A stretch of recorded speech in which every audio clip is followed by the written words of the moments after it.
चढ़ा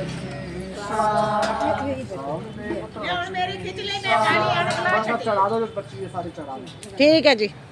हो गया मुझे पूरा जरूर भर लेना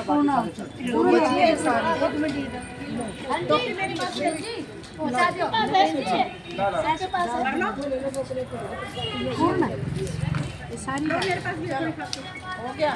मेहरबानी फोटोग्राफर साहब।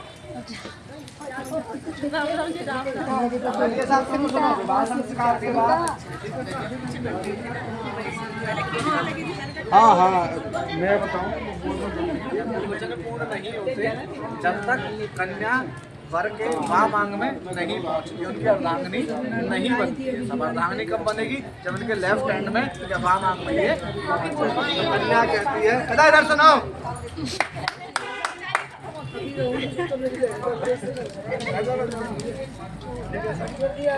सारे सुनना पसंद कर रहे हैं। जिनको भूल गए वो याद आ जाएंगे, भूल गए वो याद आ जाएंगे, और जिनकी होने वाली हो वो भी सुन लेते।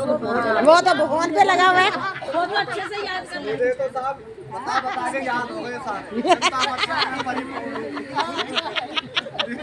वो मैं तो बता कितने याद हो लिए, मतलब फिर उसको लगा हुआ है। बोले यज्ञ नारायण भगवान की जय। तो कन्या कहते हैं मेरे 7 वचन को तुम परिपूर्ण कर दो तभी मैं तुम्हारी अर्धांगिनी बनने के लिए तैयार। ये पूजा होना, आपका वर बनना, आपका मुकुट पहनना, भगवानों का आह्वान करना, पितरों का आह्वान करना, सभी लोगों को खुश करना, नाचना गाना, ये सब कुछ केवल समाज को प्रसन्न करने के लिए था। हम दोनों के बीच में ऐसी अभी कोई भी ऐसी बात नहीं हुई है जिससे हम ये कह सकें कि आप हमारे बन गए साहब या हम आपके बन गए या हम आपकी अर्धांगिनी बन गए। और वैसे भी अर्धांगिनी का जो स्थान है वो वहाँ मांग होता है, तुम्हारा लेफ्ट हैंड पे होता है। तो कन्या कहते हैं मेरे 7 वचन है, वचन नहीं है, नियम है जो इस जीवन को जीने के लिए हमको चाहिए, या हमारे फ्यूचर के लिए, हमारे भविष्य के लिए हमको 7 वचन परिपूर्ण अगर तुम इनको करते हो तो ही मैं तुम्हारी अर्धांगिनी बनने के लिए तैयार हूँ। तो वर्ष से कहते पहला वचन मांगते धर्म का। धर्म का मतलब जब भी अब तक तुम जो भी पूजा करते थे, पाठ करते थे, हवन करते थे, कोई यज्ञ करते थे, कोई कुछ भी आप किया करते थे पूजा के रूप में, तो हमें आपसे उससे कोई मतलब नहीं था। आज के बाद से जो भी आप कोई नियम करोगे, नियम का मतलब ऐसा है आपको कोई यज्ञ करना है, आपको कोई अपने ग्रह का पाठ कराना है, आपको कोई धर्म यज्ञ के रूप में कोई यज्ञ पूर्ण करना है। अगर कैसा ऐसा भी कोई भी तुम पूजा करते हो, कोई भी तुम नियम अपना बनाते हो, उसमें अगर तुम मेरी अनुमति लेते हो, मेरे से पूछते हो और मेरे को अपनी अर्धांगिनी बनाकर उस बगल में बिठाते हो तो ही तुम्हारा वो यज्ञ पूर्ण माना जाएगा। इस बात को मानते हो